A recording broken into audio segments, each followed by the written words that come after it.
For an idea of what we can expect, we can cross now to London to speak to our correspondent, Benedict Pevio. Hi, Benedict.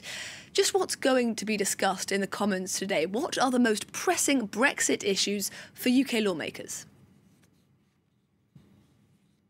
Well, it is indeed day 4, and what is set to be discussed this afternoon in the House of Commons is actually devolution-related matters, so to do with Scotland, Wales, Northern Ireland. What's interesting is this is simply not being talked about on the British media this morning, or indeed late last night, which I think is rather interesting. All the focus is, in fact, on Theresa May going to Brussels, meeting Messrs. Juncker and also then Donald Tusk.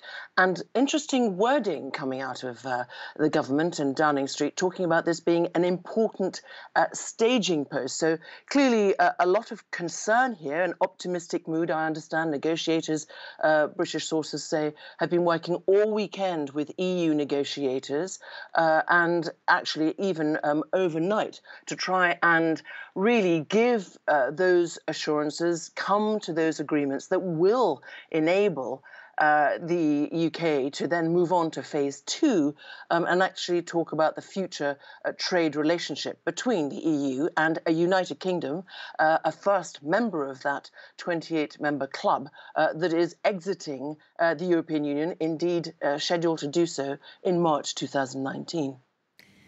Now, a number of senior Conservatives have called on May to refuse to settle the so-called divorce bill unless Brussels agrees to a series of demands. Just what are the so-called Brexiteers demanding here?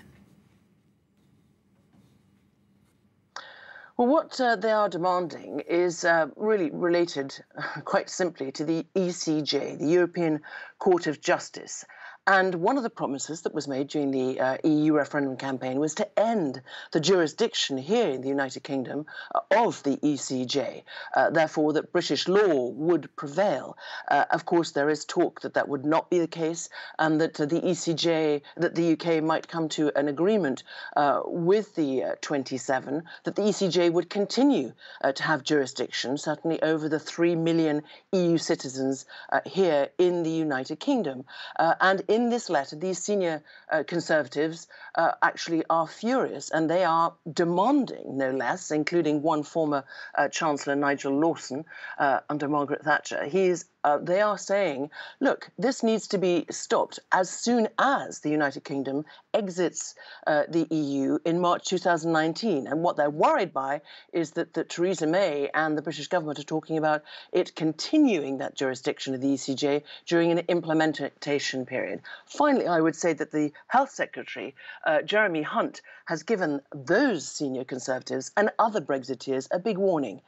If you don't support Theresa May and the government, then there may be no deal at all. Benedict Pevio in London, thank you very much for that.